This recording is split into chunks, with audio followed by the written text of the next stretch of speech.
Welcome to another Unleashed Supply Chain Roundtable, where we bring together SME operation experts who live and breathe supply chain and discuss a hot topic. In my world of marketing, content is king, and the reason why we're gathered here today. But for most, it's not content, but cash that is king. A lack of available working capital right now has to be top of mind for most, and holding too much inventory is a contemporary occupational hazard. From our own research, we've seen our customers' average stock on hand value double over the last 18 months. They may also be feeling the squeeze from either their suppliers, their customers, or both. And so with that in mind, we've created a table of experts who can talk us through how SME manufacturers might ID the trouble spots. And we hope in the next 90 minutes or so, they'll share their best practice on safeguarding cash flow.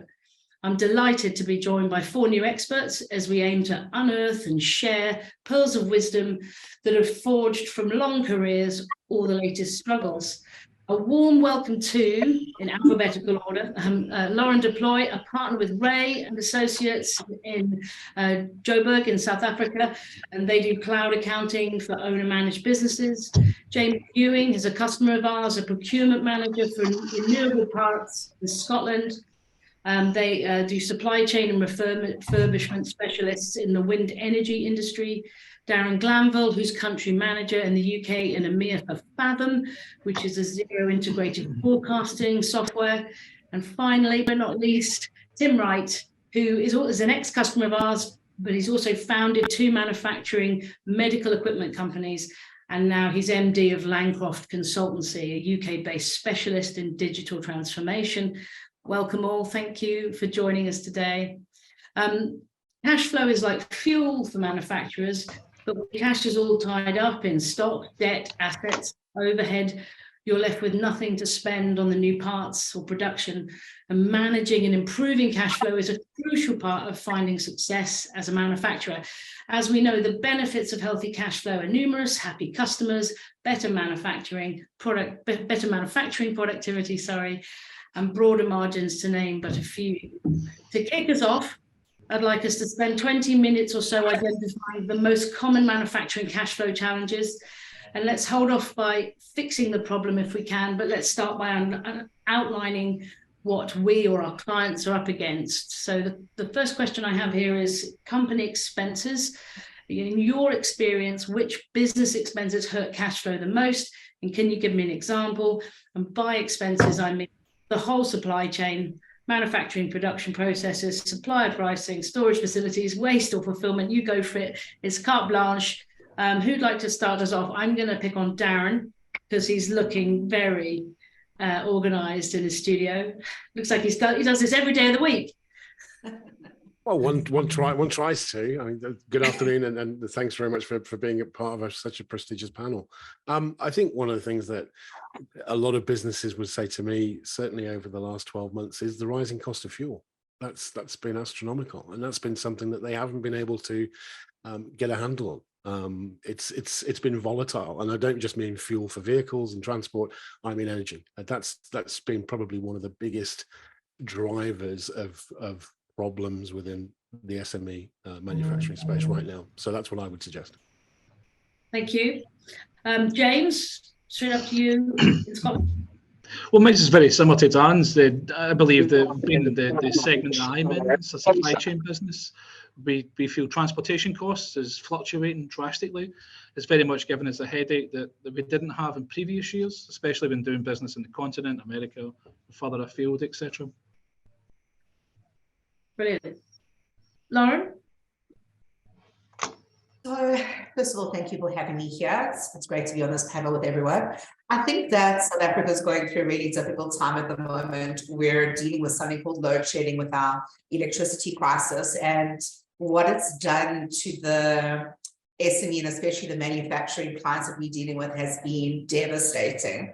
We're looking at dealing with 3 to 4, sometimes 4.5 to 6 hours a day of no electricity for you to be able to run your factories. So it's been incredibly crippling. We were really hoping in the new year that we would see some light, but it doesn't look like it. So we really have to help our clients deal with looking at where they can be the most productive. So they're doing short time, they're doing shift work, and that definitely seems to be working. One of the biggest challenges we saw last year with cash flows, just due to COVID and everything that was going on with being able to order your raw material and stuff, a lot of our clients order their stuff from China. So we just saw a huge influx in the supplier pricing from them, as well as being able to, you know, get the stuff here on ships. It was absolutely crippling. And what we saw with our clients is that they were then spending an exorbitant amount on stock because they wanted to be able to only pay, you know, once the logistics costs, and just to try and keep their costs down. So now they're sitting with a huge amount of stock on their floor, which they can't really afford. So it put them into debt. So I think we had a tough year economically last year. I mean, South Africans are resilient, and I really think it's going to be okay. But for me, those were the two major things that we saw affecting our clients. And there's us whinging about the price of it when you haven't got any of it. And I mean, the fuel price is really relevant here, because we're running generators. So not only are we having to pay for our electricity, we're now having to buy really expensive generators. You cannot even fathom what a generator costs to run a factory, but then the diesel or the fuel to run that generator. So it's really been, it's been a difficult couple of months. Sure, thank you. Tim, last but not least. I completely agree. Energy being an issue. Obviously, I'm quite surprised about South Africa being that bad and that challenging.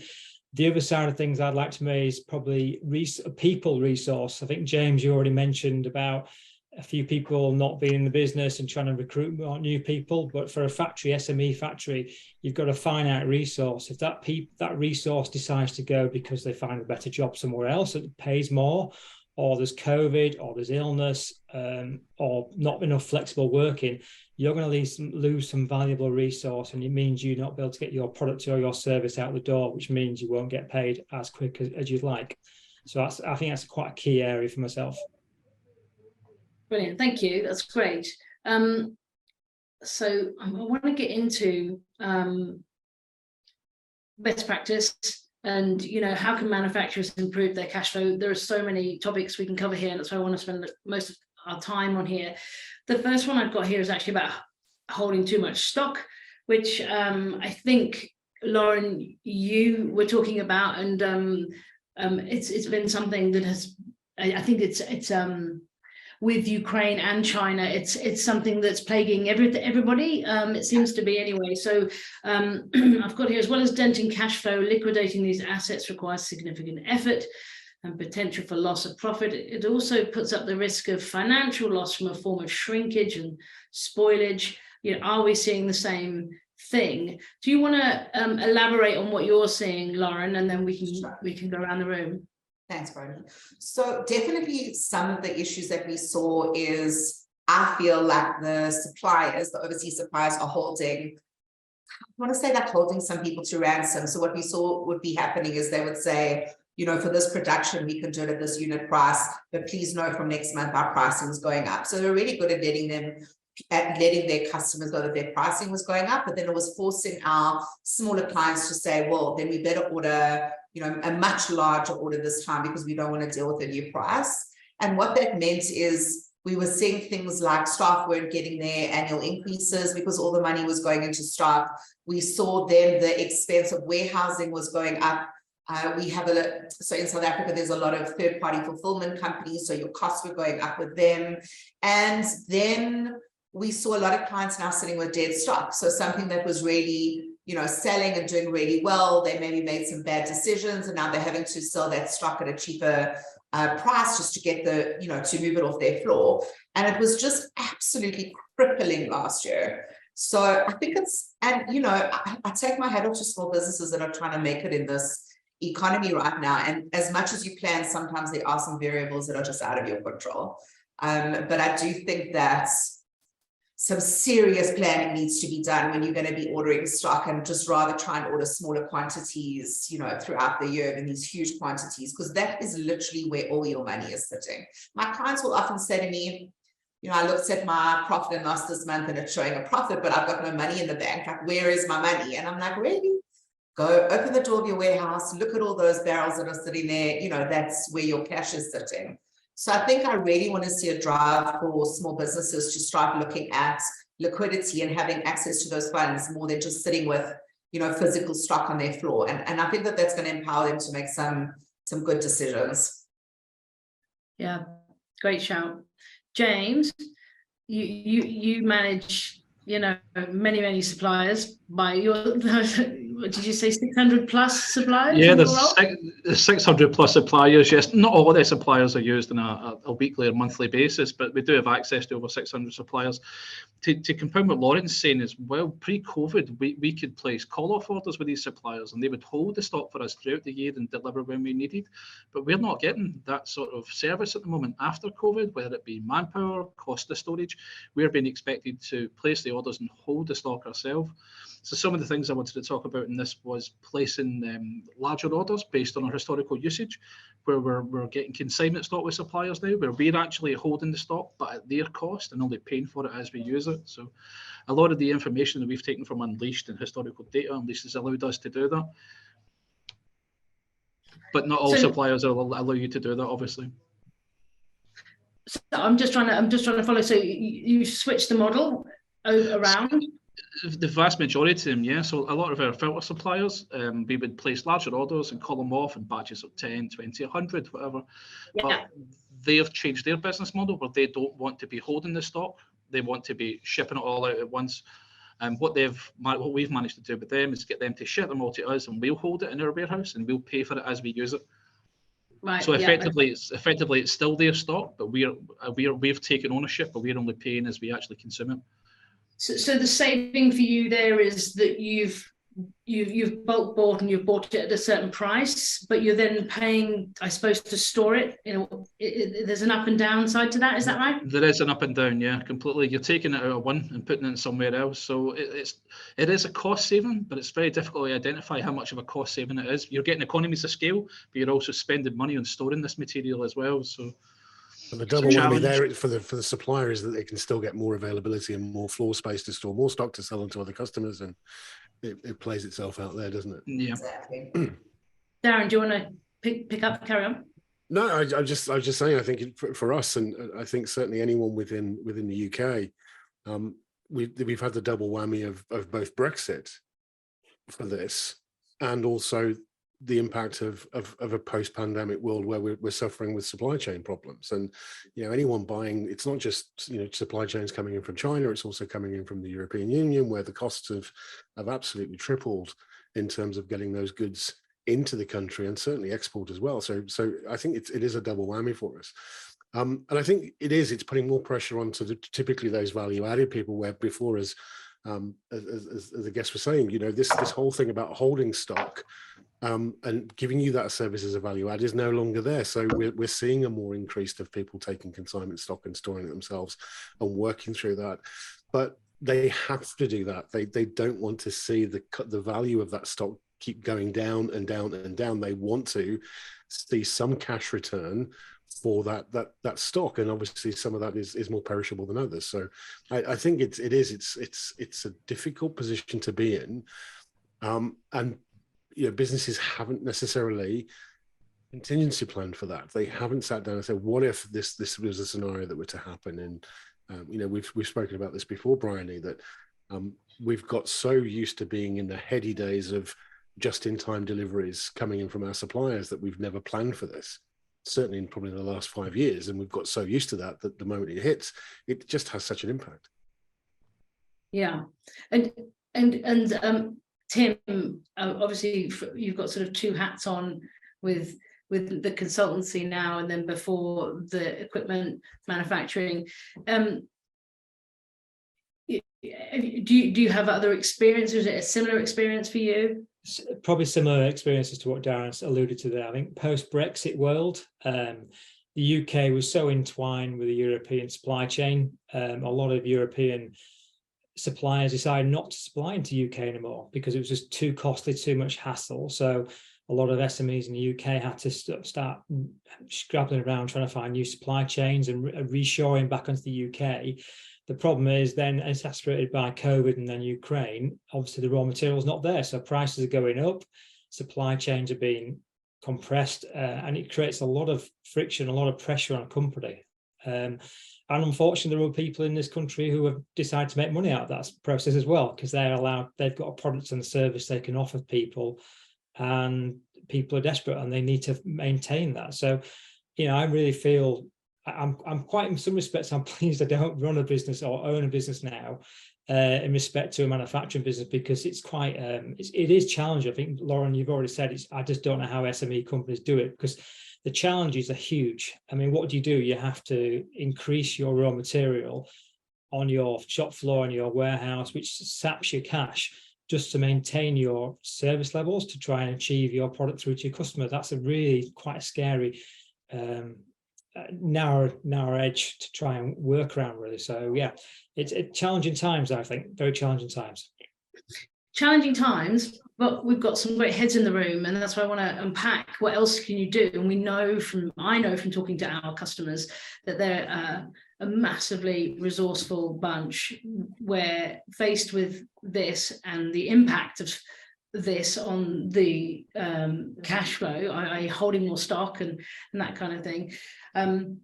It's kind of like that diamond analogy, where you've got to find ways of freeing up cash flow elsewhere, and then they start thinking laterally, and then all sorts of things that you've never would even imagine come out of the woodwork. So I'd really like to spend I mean, James, just coming back to you, with apart from you holding more stock and pulling it off, but it's kind of round the corner. What else have you, or anything else that you've, I mean, we'll probably jump the gun here from topic to topic, but is there anything else that you've done as a direct result of that to ease the cash flows?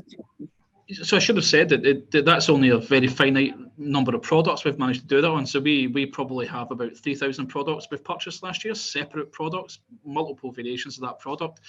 And what we've tried to do is work with kind of local suppliers and local manufacturers to see if we can procure the product within the UK. So reduce the manufacturing time, reduce the transport time. And we've managed to do 2 or 3 good cases like that, where we're looking to do more 2023, 2024. Brilliant. Manufacturing locally was something I would say. Yeah, and it's something on the ascendancy, isn't it, as well? I want to move on to cost of production. So we'll start looking into different areas within the business where we can start to kind of shave, I suppose, shave costs and improve cash flow. I've got cost of production has to be a primary area of concern. Would you agree, James? So in our pre-correspondence, you were talking about looking at bombs and that kind of thing. Do you want to elaborate on that? Yeah, what I meant by that was when we were looking at the bills of material, we looked to make up the assemblies to a certain point without it changing the product into something else. It's made up to a certain point, so there's less runtime. When the guys go to manufacture a product or assemble or remanufacture a product, they're picking up an already pre-assembled part and associating with another pre-assembled part. So you're reducing the amount of time you have people working, and the guys that aren't working on the line can do other things. That's really what I wanted to mention on the back of that email, but I cut my email short, sorry. No, I loved it. So where do you get the pre-assembled stuff from? So the bill of materials could be quite large. We've managed to look at the bill of materials and make it up to 3 or 4 bill of materials that then make a larger one. So we're assembling the product to a point where we could leave it on the shelf and then pick it up again and attach it to something else. Okay, so bombs and sub bombs and bombs within bombs, etc. Okay. Anyone else? Cost of production, Tim, from back in the day. Two things for me, Ray. Process evaluation review. James has obviously done something very similar exercise there. Review how you manufacture things, how you make things. Just because you made it in a certain way for many, many years, we're all, I'd say, in very challenging times. Review each process, try and save money.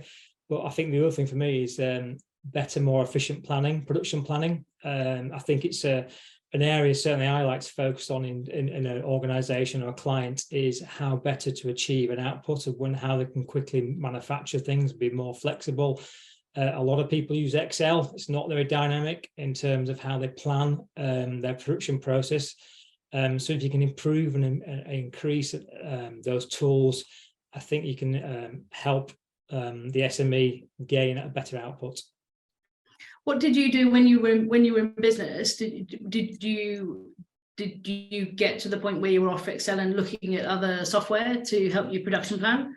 Yes, I mean, there's some very expensive planning systems out there. You need to be a scientist to run. So there are some other options out there. And I think I'm pleased to say in the last few years, a lot more nicer mid-range products. But I think in the past, when just-in-time supply chains were there and everybody's got what they needed and energy wasn't expensive and transport expensive and resource, it wasn't an issue then, but now I think it's more of an issue where if you can try and plan your capacity plan and your production plan and be realistic, and if you know that you're going to have an issue, if you can plan around that and go back to your customer sooner rather than later, you've got a better chance of working with the customer and maintaining that cash flow and maintaining those future orders.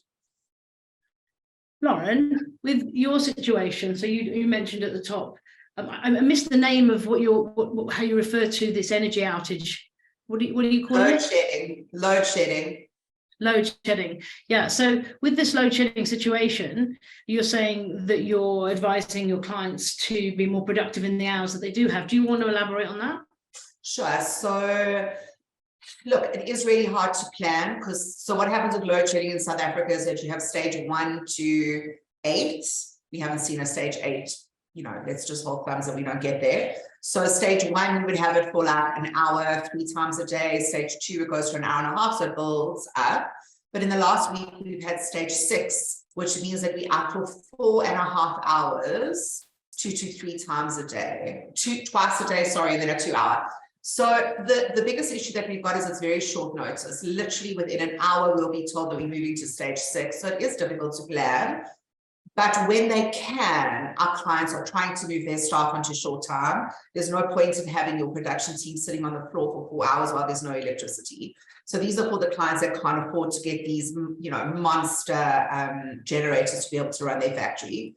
There are some instances in South Africa where if it is an industrial area, that area is actually not being load shed. So they are trying to work with businesses to make that happen. But a lot of our clients are not in industrial areas just because they're smaller. So yeah, short time to be able to save costs on your staff, making sure that you're planning to only work during the hours that you can work. And for me, just something that Tim said, and it's so true, is that planning is key. And for us, from an accounting perspective, when you talk about cost of production, we often see with small businesses that when people are doing their costings, they sometimes forget about things like staff costs, electricity costs. They don't work their rent in. Cost accounting is a very complicated science, and it really is. And my suggestion would be to any manufacturing business to make sure that they've got support from an accounting professional, somebody that understands what cost accounting is, that can help them actually cost their production. Because we see it all the time. Clients cannot understand why they're not making a profit. And when we go back and look at how they're building their bombs, what their bombs entail, the electricity, all the energy stuff, the staff, rent, whatever it is, they're losing track of what the costs actually entail. It's not only about the raw material. And sometimes people just lose sight of that. So I think planning for me is key around all of this. When we talk about cash flow, it's all the number one point to start at is definitely going to be planning. And also, sorry, just one other thing that I thought of just while Tim was speaking, what we often see is that a lot of clients have got too many staff. So they've got a very high staff complement where they could probably work with a 20% reduction in their staff team. And that for me is also around planning. So when you're working smart and your productions are working the way that they should be working, you would probably be able to save costs on your salary bill as well. That's just what we've seen. Thank you. Darren, obviously, Fathom is all about sort of scenario planning and forecasting. Do you want to add to what's been said about planning? No, it's refreshing because one of my very early days, I was working in a stockholder and processor many years ago. So I've planned production and it's not to the level of issue that we have now, but just thinking conversely and flipping that slightly, and plan, Tim's right. It's planning. Lauren's right. The more you can plan ahead, the better it is. I mean, I just thought whilst we were talking, I was just thinking back to the times when things were a little lean for us. We wouldn't do as much configuration, strip down, setup. We would just do long production runs where you have a much better throughput within those production capacity areas. So maybe that's an option that people can look at, is just generating, more of the same products off those lines, remove some of the setup and strip down times that you've got. Again, going back to what Lauren was saying, it is planning. It is about that. But I also think there's a sensible conversation that businesses need to have. If you are so concerned that your costs of production are outweighing your sales margins, there's a conversation we need to have with our customers. We need, let's not be afraid to have that conversation and pass some of those extra costs onto our customers through a price increase, and maybe plan that out as well. So I think Lauren's got a point to come in on that one. Put a hand up. She's very polite. I didn't want to disturb you. Sorry. I love what you said, and for me, it's something that we're trying to train a lot of our clients that we work with, is to collaborate with each other. So, sometimes being a business owner can be very lonely. We know this, we see it with our clients. You're struggling, you're battling, you don't know what you're doing wrong, your margins are not right, you can't give increases, you're feeling overwhelmed. Trust me, 10 businesses in your street are feeling the same way. So it's really important, join a networking, we got the BNI groups, join them. Get involved with your neighbors, ask other manufacturing businesses how they work, get into a team to help support each other. South Africans are very big in supporting local. So they're very, they always want their neighbor to be doing well. And especially in business, I think that we could just be learning from each other. So ask the questions, make sure that you've got like an accounting professional on board with you that understands manufacturing. And for me, it's about speaking to other business owners. Even in the accounting industry, we learn from other accountants all the time. We know that people are having the same struggles. So if you're worrying about importing your stuff from China, your neighbor who does manufacturing is worrying about the same thing. And sometimes they've just thought about solutions. And people love to share what they figured out. So I think that we could all just spend some time learning and supporting each other. I'm going to put my hand up now because I want to come on the back of that. But you are so right. In the accounting industry, there's such a feeling and a process of cooperation and collaboration on things. And I do think you've touched on something there. Why can't you go to a competitor and say, hey, we're both in the same position. We're producing a similar quality of goods. If you produce that line, we will produce this line until we're through this. And let's work together to keep our costs down. I love that. I would love to hear if anyone's actually done that on our base, There's now no better time than to have these type of conversations with your competitors, because as you say, Lauren, everyone's in the same place. Everyone's feeling the same thing. Yeah, and needs must right now. I mean, this is unprecedented times. And so let's completely think outside the box. Absolutely. And Bryony, for me, Unleashed could play a vital role, because that's going to be the thing that's going to tie them all together. So it could be, if you're an Unleashed manufacturing client in South Africa, come to a cash flow webinar, and this is where you could, meet each other. But I definitely think that small business owners, or medium, large, it doesn't matter, manufacturing are normally, medium to large businesses, but I just think that they could be supporting each other. And not only that, you could collaborate, but I also think that you could come together and put pressure on suppliers. Absolutely. If you're all looking for a similar, or if there's a group of you looking for a similar raw material and you're getting it from one supplier in China, if you came together and you ordered, 10,000 units instead of 10 of you ordering 1,000 units, you could probably get a better price. So I just think that businesses can collaborate so well with each other. And for me, that's the way I can see that's where I see the biggest change coming from. I can see you've just filled up my to-do list for like the next 18 months between the two of you. It is actually genuinely, obviously with lockdown, everything stopped happening, but we have got like regional hub networking events on the cards. because customers genuinely love meeting other customers and sharing. So yeah, I've made some notes.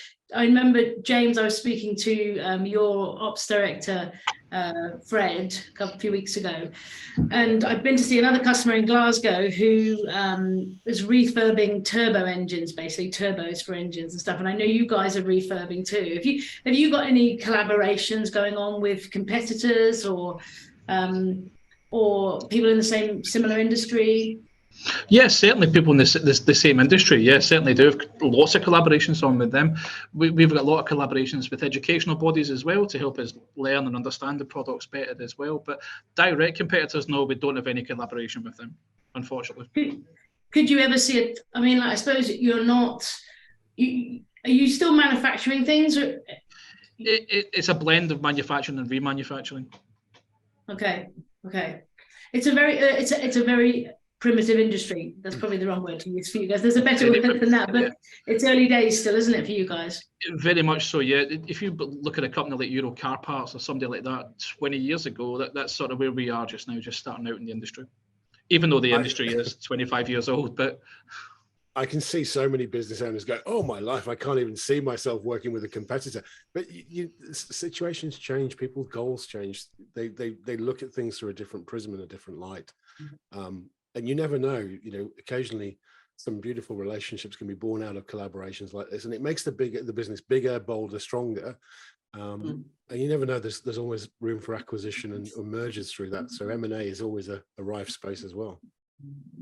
I think, Darren, you're really right. Our business changed tremendously about 6 years ago when we went all things cloud. And we all of a sudden had other accounting firms that wanted to tell us everything that they did wrong so we could learn from their mistakes. Yeah. We've made the most incredible connections over the last couple of years. And because, for us, it's niche, so it's a little bit different, but, we would pass on clients to each other. It's really about collaboration. So I really feel, James, and I hope it happens for you, that I think there's such an opportunity to learn from other people. And I've seen small business owners that are just happy to share their knowledge. So I'm hoping that some positivity will come from that. I think it'll be amazing. Yeah, me too. I'm gonna move us on. I'm just trying to naturally, where do we want to go next? Could we talk a little bit about credit and getting paid faster? Sort of shift us on slightly from production to the more accounting side of things. So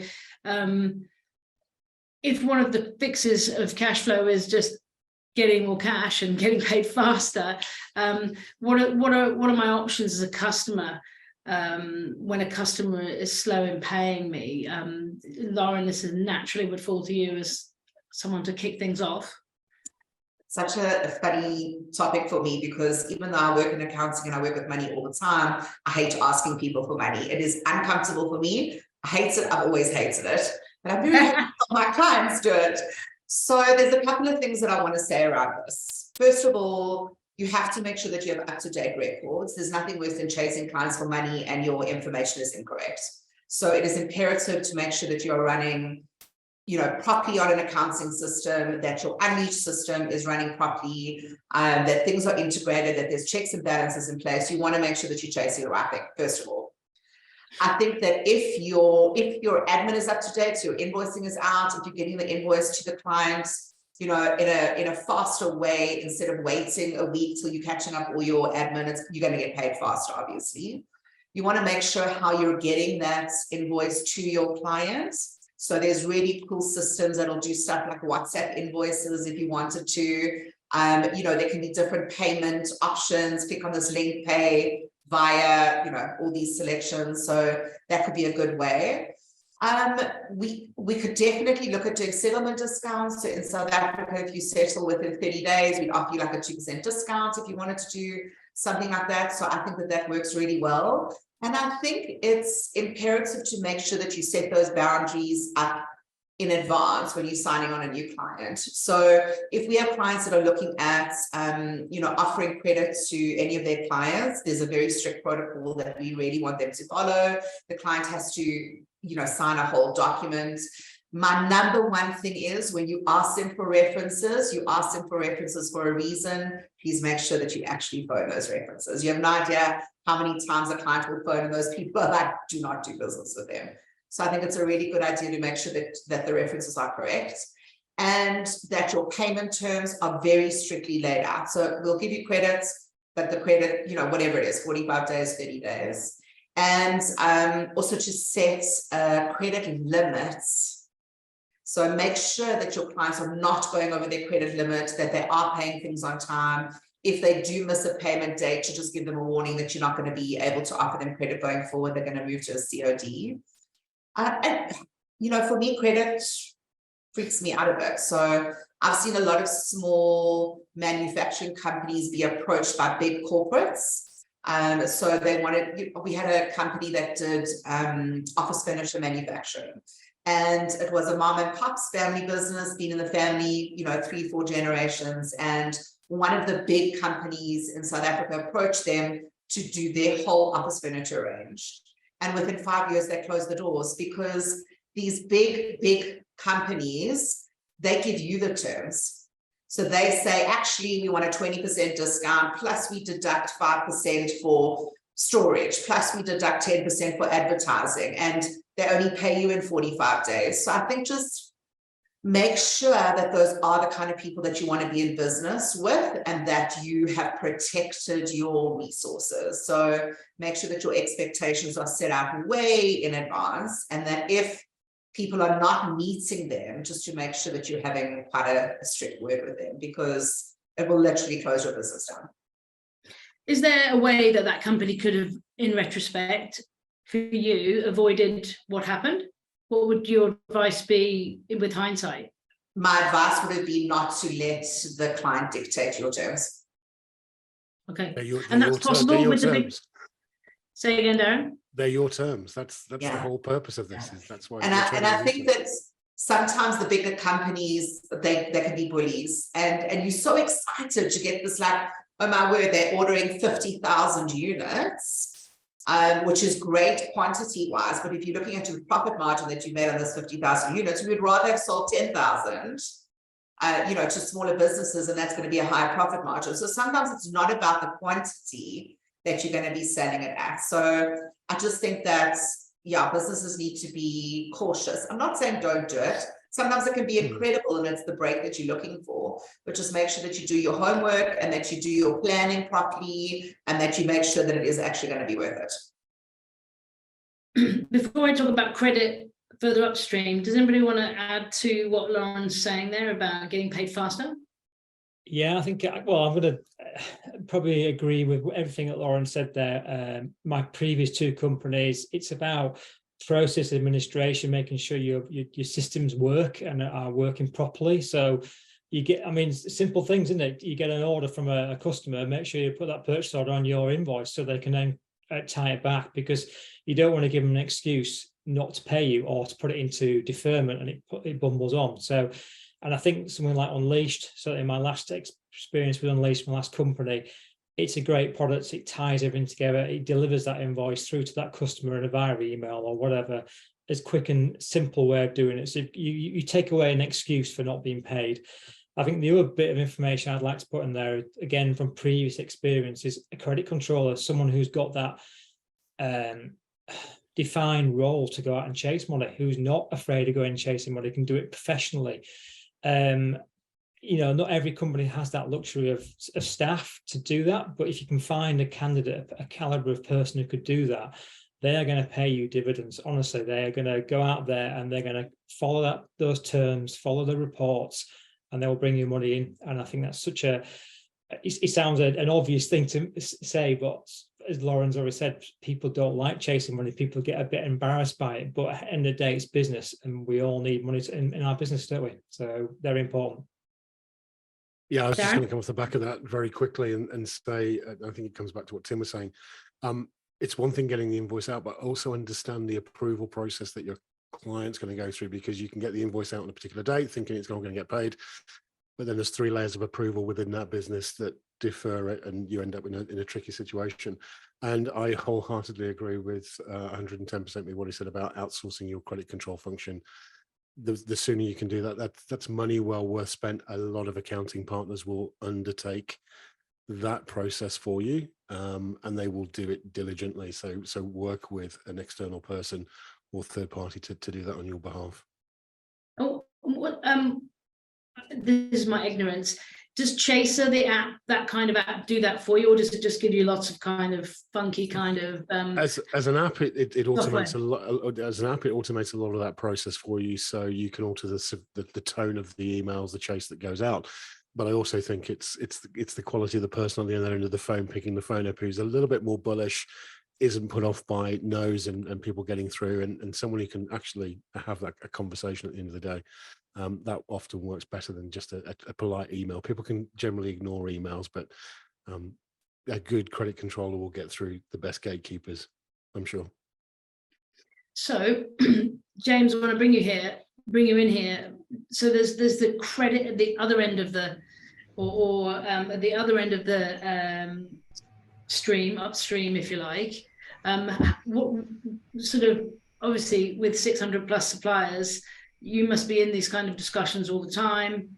Would you like to share some examples or best practice?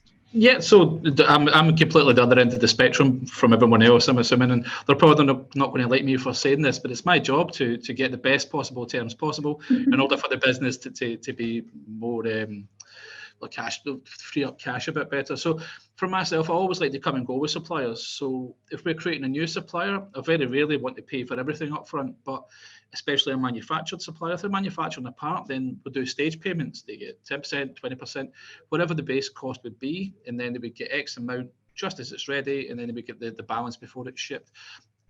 We deal with products sometimes it's 16 to 24 weeks. I don't want to be paying out, for example, £30,000 for this product where I'm not seeing it for another 24 weeks. So if we stage the payments and we're putting the final payment, usually the bulk of the payment, just before the goods are dispatched, it makes it much easier for us, frees up our cash. And I believe it helps the suppliers as well, because they can initially get started, get manufactured, and they know they'll be paid at the end.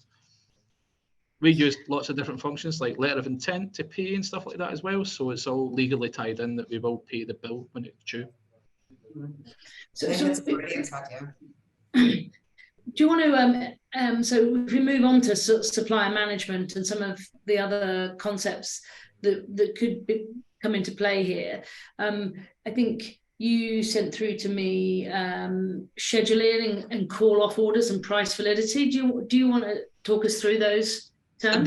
That's a new thing for Unleashed, I think you've brought in. So Unleashed never used to have price validity as a basic function. Believe now though, you have not price validity, you have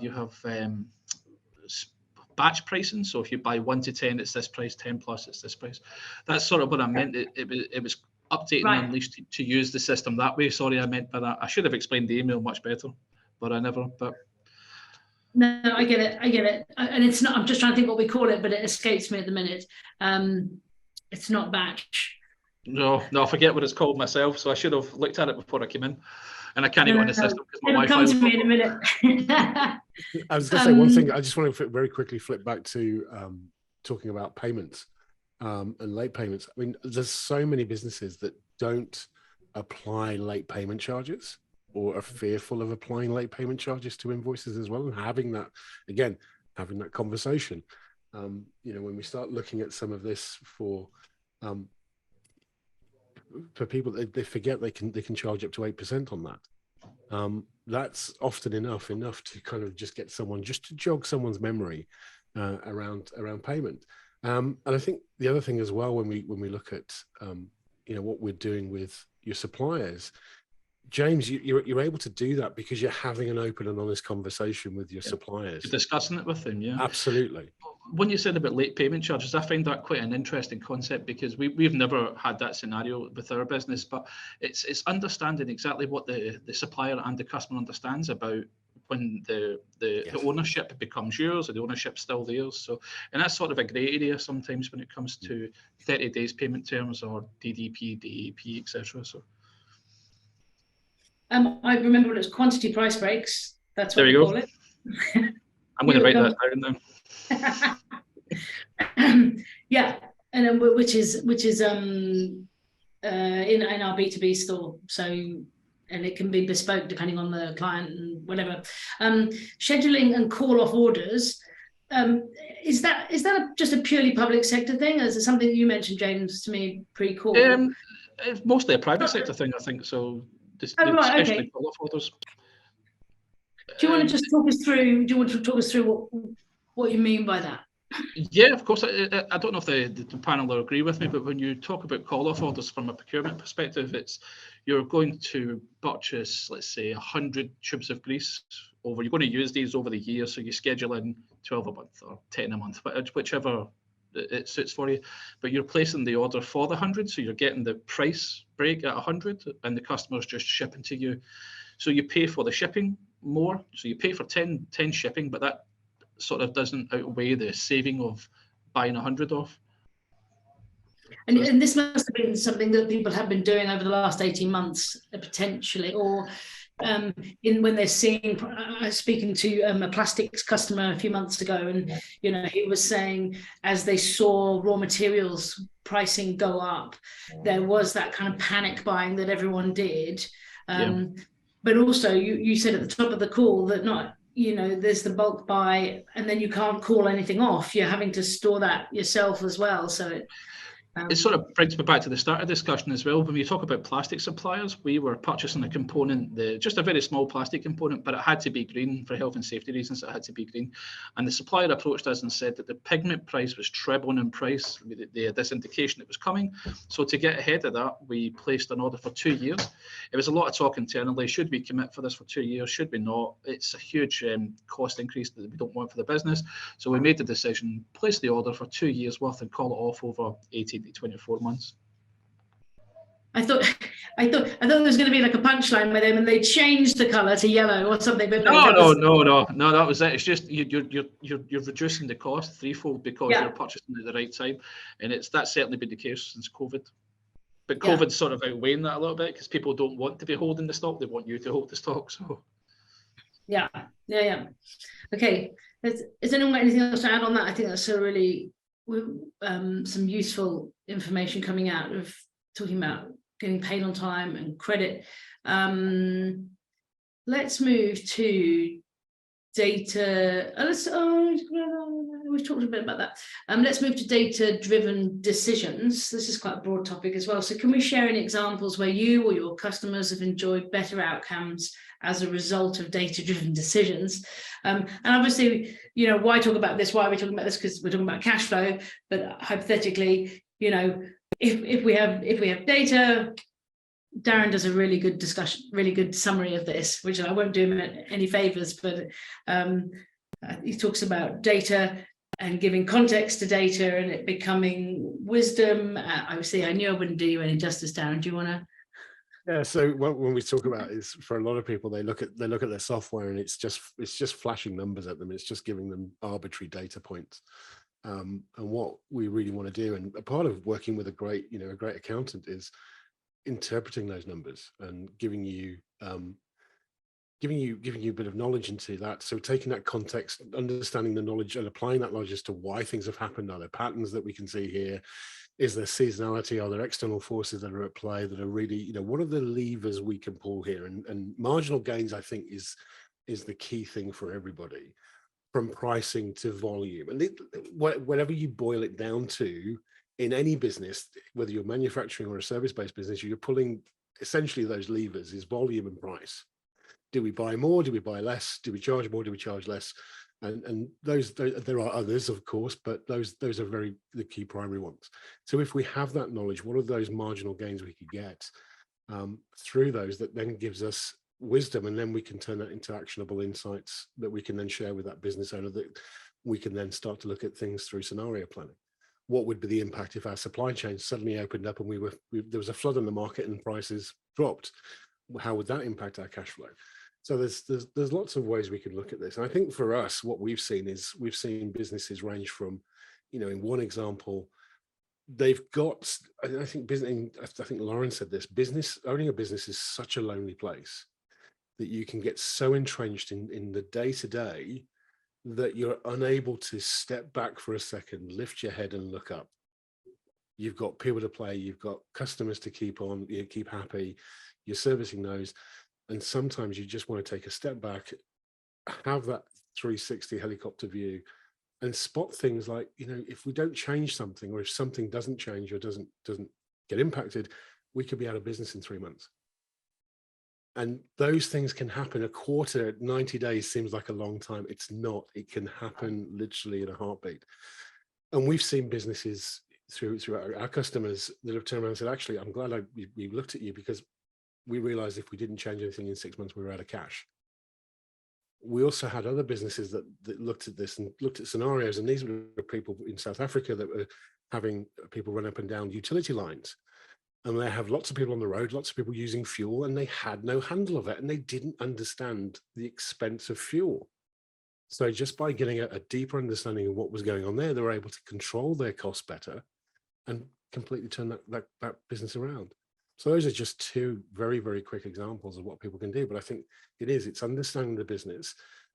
What levers do we as business owners want to pull? What are the outcomes we want to achieve? And how do we get there? And that's a conversation you can have with your stakeholders and the senior team in the business. But you couple that with working with an external advisor and accountant, you double your chances of success. I know, James, so renewables have been using historic data from, I think, Unleashed to inform a sort of shift in business model, if you like. Do you want to talk through that, James? It's quite interesting. Yeah, so we've been using Unleashed since very early 2017, and from 2017 to 2023, we've managed to amass a huge amount of data, not only the data that our customers' buying trends and what products they use, down to what suppliers we're using and what suppliers we're not using as well. So the information that we've managed to glean out of that has helped us grow some accounts, but also combine accounts as well. It's helped us interact with the customers better, and it's helped us interact with the suppliers better as well. But just knowing exactly what you're going to buy based on last year's usage and forecasted business as well. Data is a really important aspect to our business. We've actually employed the data manager to help us understand the data better, help us display it within our business better. I understand there's tools like BI and things like that, but we need more things that are more bespoke than what BI and that is, and it's very much helped us. Do you export data into another system, or what do you do to get that? We use the CSV files. We just download them onto Excel, and we manipulate them ourselves into what we need. And to be able to go into the back end of Unleashed and pull out the data tables has helped us no end. So you've been able to and again, this is kind of helping with the stock issue and planning issue and all that kind of stuff. You can see when a turbine's filter, when a turbine filter is going to come end of life, or you can see based on the historic data in the inventory, when was the last time that was switched. So you can plan and purchase based on that information. So you can reach out to that customer and go, we know we need to switch it out here. And you have, and it works back down the line. You have the stuff in stock because you're going to switch it out, and it's like a proactive service model. Is that right? Exactly right. We one of our main suppliers come back to us. Filter suppliers tell us that the lead times have went from, for example, 4 weeks to 24 weeks due to material issues. And that was just at the beginning of COVID, and we're still in this scenario just now. So having access to the data tables on Unleashed allowed us to approach the customers with previous sales. It allowed us to manipulate our min-max levels and our minimum order numbers as well. So we were constantly ahead of the curve rather than chasing ourselves all the time. Brilliant. Tim, obviously your digital transformation now and with Langcroft, I suppose it's like, why software, why data? Do you have any really good examples you can bring to the table? Well, maybe not exact examples, but generally, I mean, data-driven decision-making is a very powerful statement, isn't it? But if we don't have that information there, how can you make a decision in the first place? And those can grossly affect your performance, your company, and what you do. So I've learned over the years that a lot of SME companies, certainly UK, have reliance on old technology and old software, which does not give you the information you need. And they learn to live with it, or learn to sort of like, they don't step back and have that helicopter view and think, well, hang on, if I have a different way of providing that information, I can make better decision making. They just sort of like tick it on the chin and say, well, I've got a server, I run this system, I've had 10 years, it does this, it's not great, but I'll make my decision on that. So what I've done, I want to have a digital transformation experience for people. I want to say, listen, there are lots of things out there, or lots of apps, cloud-based systems out there, which can take that information you may have and enhance it and then give you better decision making to make your company move forward and the right vision moving forward. And the problem is, it's a bit of what I find is a lot of people are reluctant to change, and that's the problem. And what's it going to cost me? But they have to get over that, because if there are such cheap, nice, simple cloud-based systems out there that work. And it's interesting what you're saying there, James. I mean, I've run bigger ERP systems on site with a server. You've been using Unleash, what I think you said 5-6 years now. I used it in my last company for 18 months, 2 years. It's a great system, isn't it? It's simple, it's interactive, and you can get information from it. You can't do that on a lot of systems, and it stops you working. It really does. I just want to come back to something that Tim was and then saying. we'll go to Lauren. Yep. Okay. Yep. Go for it now. One of the things about, I think, how you look at data is really interesting, because a lot of businesses are looking at one thing, and that's financial data. But there's so many other data that comes in, whether that's your website visits, whether it's other KPIs, your sales performance targets. And I think a lot of businesses view data and systems that provide that data almost as with a negative mindset. And I think part of that is because they feel it just provides them with confirmation bias, and it's only going to tell them what they already know. Well, they already know that I'm doing this, and they need to go a layer beneath that. And it's almost as I think I said to you before, Bryony, it's the power of asking questions, the right questions, in a much more deeper way, that you get different answers. And it's almost like having that crystal ball moment. If this happens, what's the expected outcome, and is that a positive or negative for the business? Sure. Lauren. So many thoughts. Where do I even begin? This is something that, we live and breathe this every day, that technology is key in business. We see productivity increase by 60% in businesses that are using the right app stack. Who would not want 60%? And I'm talking about processing time. So historically in the accounting and admin, field in your business, you were literally data punchers. And now so much stuff is being automated. I think with the legacy softwares, a lot of what we were seeing with our clients is they were always looking at historical data. What happened last month? What happened the month before? How was the last financial year? But when we're looking at the current up-to-date cloud, tech-savvy, amazing apps that are finally helping you plan forward. And that's the biggest change that we've seen. The other thing that we really spend a lot of time doing is empowering our clients on how to read these reports.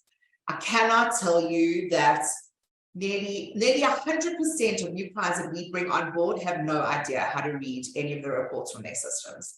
So how they make business decisions, they use an Excel spreadsheet. Even when the information is at the fingertips, they've got the right systems in place.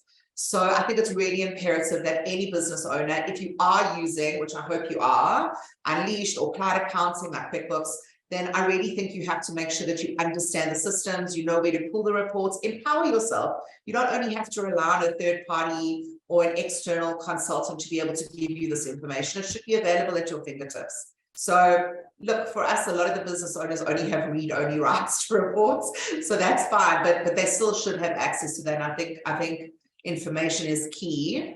I also just want to say that if you're going to be spending the kind of money to upgrade, Tim is so right, people don't like change, but we are cloud migration specialists. And what we found is that as long as you are training your team properly, that people are not anxious about the new software, that they know what to expect when they come in the day of implementation, then they're not going to feel overwhelmed. So make sure that you have a really good plan in place on how to make sure that your team are trained and they know how to use the software that you're going to be implementing, and then just make sure that you're using it to its full potential. How many clients we see come on board saying, no, they only use their accounting software to do invoices, and then the accountant does the rest of the work. I can have a nervous breakdown. So they've got the software, they've got the ability, like just make sure that you're using it to its full potential. Okay, that's enough. Great advice though. I mean, like overlooked, just like always with the onboarding, it's about barriers and people and even with adoption, even before you buy the product, you know, it's actually getting people in the company to be comfortable with the new direction and all that kind of thing. I wonder if this naturally leads on to a visibility question. So we're agreed that data is key for insights and scenarios that perhaps and not just financial data, the whole gambit. How do you go about getting that visibility? So surely one of the first things you have to have in place is more visibility. What do I need? How best should I go about this?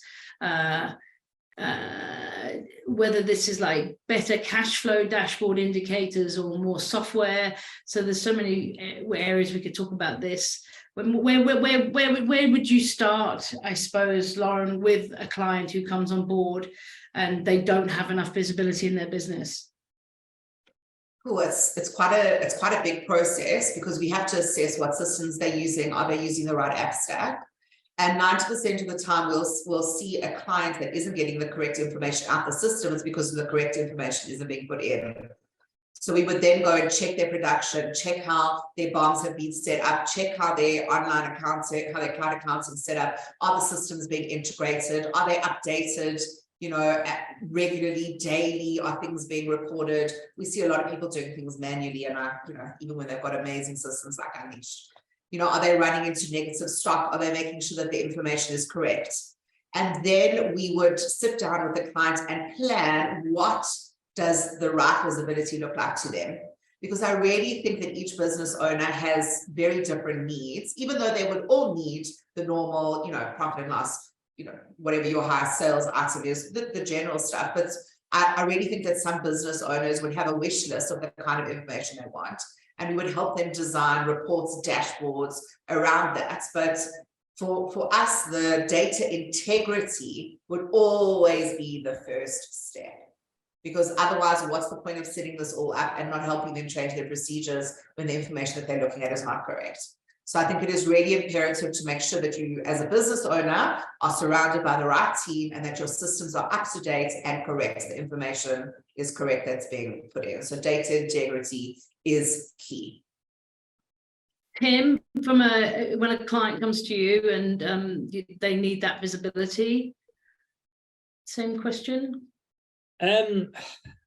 Yeah, I try and work with people, and it just it is trying to overcome the natural barriers for doing and making change. But if you can try and guide them through a process of how that data can be, or the app stack, or whatever process that we need to review out, if you can just give them examples and just try and it's time, it's effort, but it's well worth it in the long term. But some clients don't want to do it. You know, some people are just very stuck in their ways, and they've been working on a legacy system for a very long time, and they don't want to change.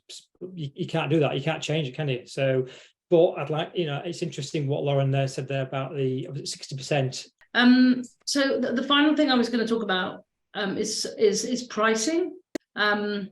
Pricing revisions. So talk me through the best practice when looking at pricing revisions. What do I need? What should I look out for? And I thought maybe, I don't know, I had Lauren and Darren down. Who wants to take that one first?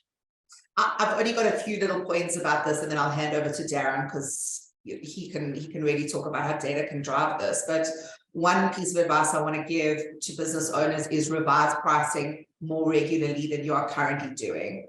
So we see a lot of clients that are only going to do it annually, or, you know, every 6 months. I would start looking at this really, even monthly if you don't have a huge amount of items. So I just think more regular intervention with this would be really good. And just to make sure that you're dealing with the real-time information. So make sure that the information in your system is correct, that you can make proper decisions. And I really think that costing is the most crucial thing that you are doing in your business. You have to make sure that you are looking at all the variables. I highly, highly recommend dealing with somebody like Tim, a business coach, an accounting professional that understands manufacturing, knows where the variables are, where the hidden costs are. So what that manufacturing is actually costing you is not just your raw material, some factory time and electricity. So please make sure that you are looking at all the variables and just making sure that you partner with somebody that can give you the best advice. And I mean, obviously, I don't want to, we're not really talking about our software, but cost of goods sold, I believe, is kind of one of our strong points, isn't it? In that you throw it all in and it shares it all out across whatever SKUs came in with, that shipment or whatever. But Bryony, it's about putting the correct information in, right? So when we look at landed costs, our clients taking into consideration the full landed cost. So it is about the information that you put in. Your system is incredible if so it can give you all this data if it's given the right information.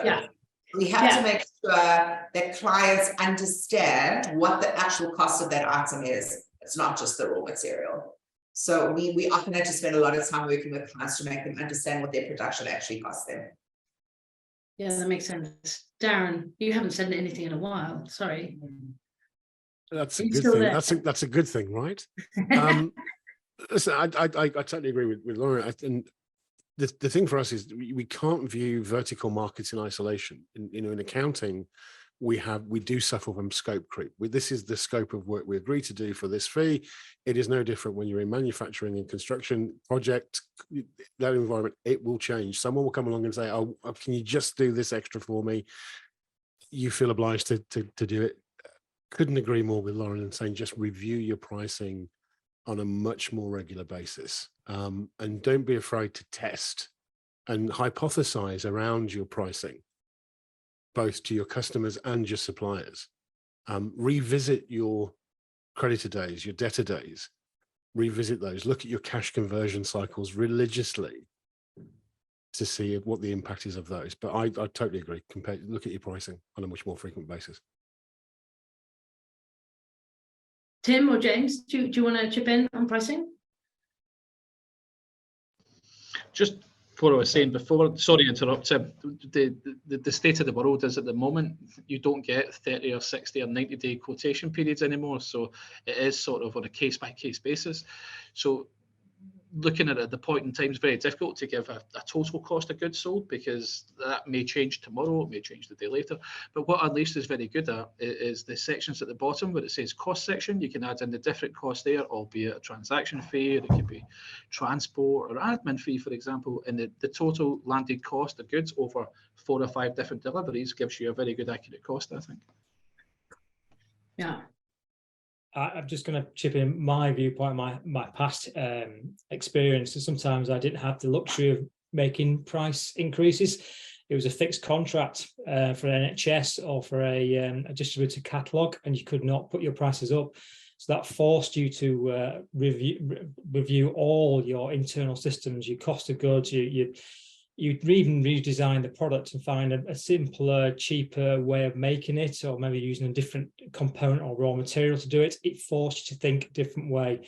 And then going back to what I said about planning and production, you lose a lot of money in production. If you're not careful, you might have the best performing product with the best margin, but if you can't make it on time, in the time scale, and deliver it to when your customer wants it, it's not going to be as good as you think. So yeah, that's my previous history. Sometimes you don't have that luxury of putting your prices up.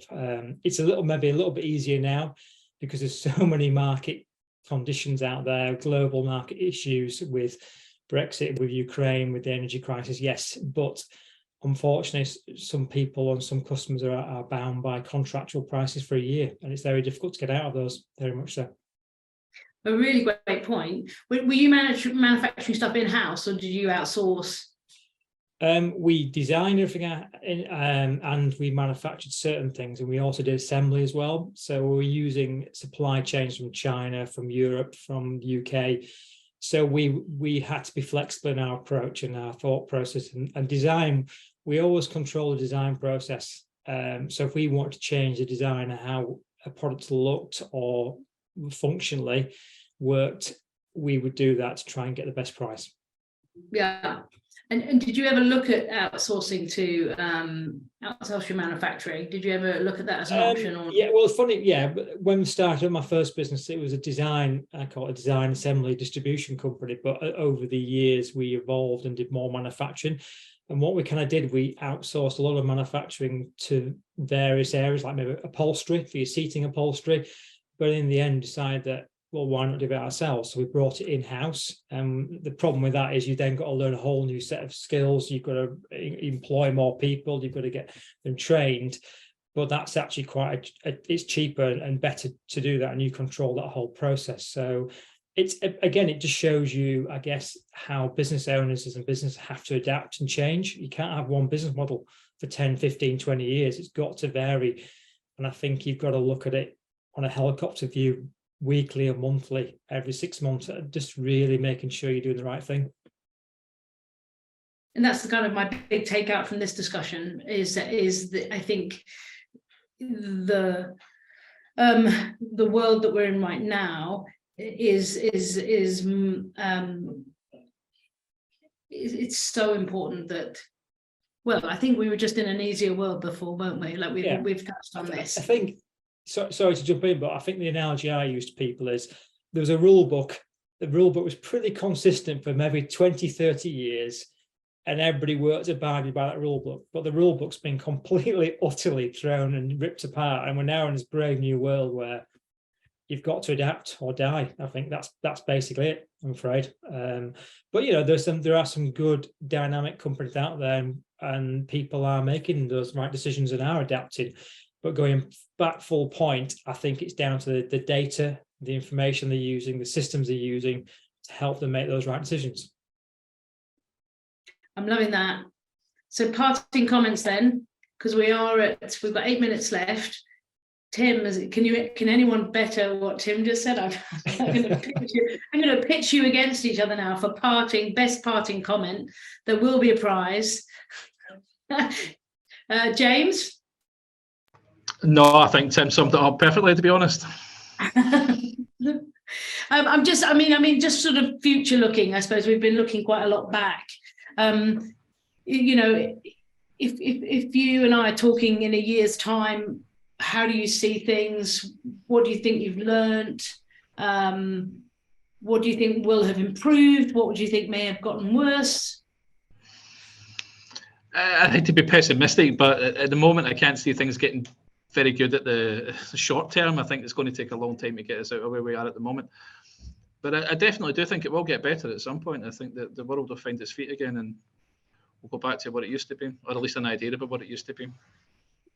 And we're a sort of more fitter, more agile creature as a result of it as well, probably as well. Yeah, definitely. I think our businesses will be more agile as well. I think we'll be more adaptable to change when the change ever happens again. So, Lauren? I don't know if I think that we're ever going to get back to what we were before. I think that we're changed for life. I don't know if it's such a bad thing. I think for me, for success, adaptation is going to be key. I think that people need to be open to change a lot more than they were. I think that it's going to be imperative that people have the right systems in place. I think the way of manually running data and information is going to, I'm hoping it's going to be gone. So I'm hoping to see more systems. I'm excited. I mean, just with everything that's going on, even with this energy crisis, we are surrounded by people that are just amazing. That just want to work hard every day, be successful, be successful for the staff. This is why I love working with SMEs, because they don't only worry about their family, they worry about all their staff's family. So we just really see people that are so resilient, no matter what, they're going to make it work. So yeah, we're excited to be on that journey with them. And I think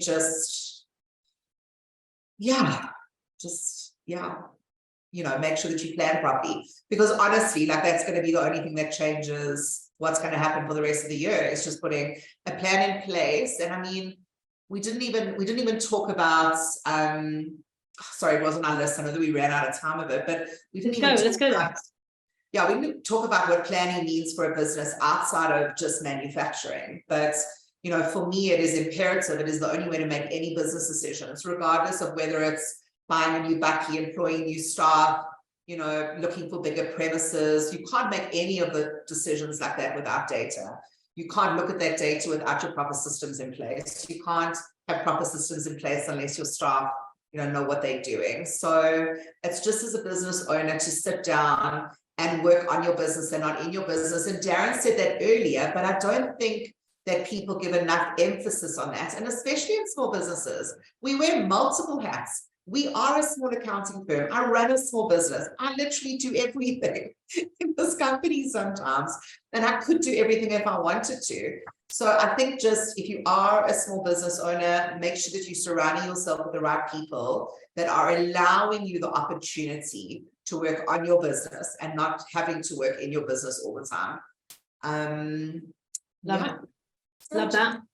I think that's really strong, and it leads nicely into Darren, what you were saying there, about on your work on your business, not in your business. But there's something you're saying just before then, and I was like, oh my god, that leads beautifully into what Darren might sign off with. No, I think everyone's touched on it already. I think the one thing that we got so used to the status quo that this was the way it was always going to be. And I think one thing that's very apparent now is change is inevitable, and the last 2 years has forced that change agenda, and I think I think Tim said it: adapt or die. Is accept it. We can't continue to fear this, to be satisfied with the same.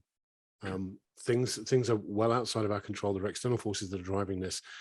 Business owners now have to have, it's a cliche phrase, but an agile mindset. We have to adapt and face these challenges head on. And it's not just about, data integrity. Absolutely could not. That's a beautiful way to phrase it. Otherwise, we're just wishing, and that's not what we need to do. But we also need to understand what it is we're trying to achieve.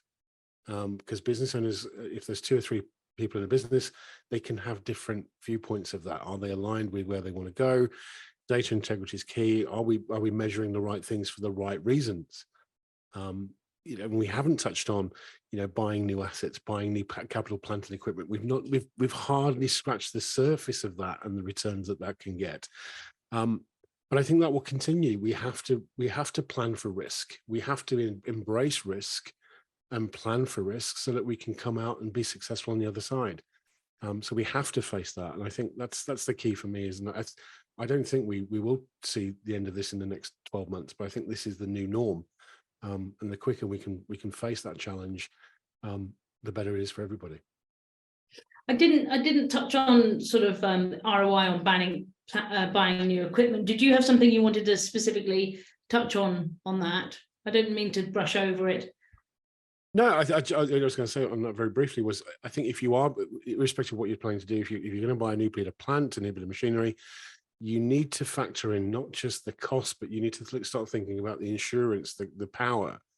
You need to think about the return on that. What would happen if that machine were to break and you were to have to replace it? You have to think of several different things now. It's not just acquiring the asset, it's maintaining the asset, the productivity of that asset. When are you going to likely get a return on that?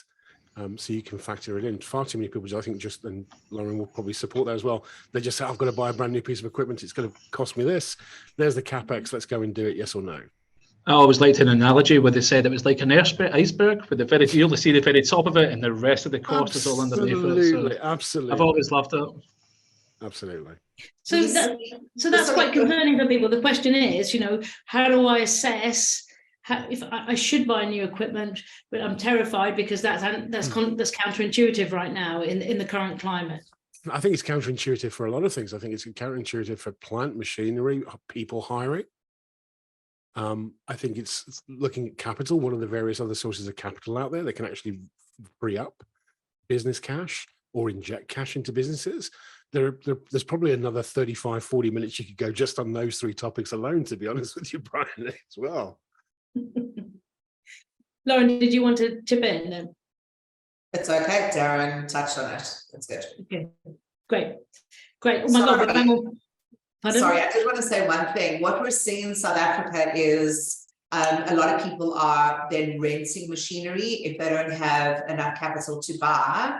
And I know that long term, it could definitely work out more expensive. But when you look at small businesses that don't have the kind of money to have a capital outlay or loan, and then they're paying off the interest, sometimes it is a really viable short-term solution. So I would just suggest on doing your homework. We see in South Africa, a lot of small businesses are installing solar, and solar is incredibly expensive to install, you know, and just outlay all the money. But there's popped up like amazing businesses that are doing a rent-own option, and it's really affordable for small businesses. So, you know, sometimes you don't have to outlay the machinery, and just also make sure that you've really looked at your production plan properly to make sure that you do need the new piece of machinery. Is it going to overtake an existing piece? Are you adding it in? Will you need more staff? Which is exactly what Darren spoke about. Thanks. Brilliant. It's 4:31. What time is it there, Lauren? 6:30. Okay, 2 hours ahead. Yeah, okay. Brilliant. Thank you, everybody, ever so much for your time. And you're on mute, Darren. Just, it sounds like wine o'clock there, Lauren. Oh, yeah. What do you think is the last? Oh, now you've said it. Now you've. Oh. Awesome. Thank you, everyone. It feels like a work Friday, but it's not. It's a Tuesday, so have a great rest of week.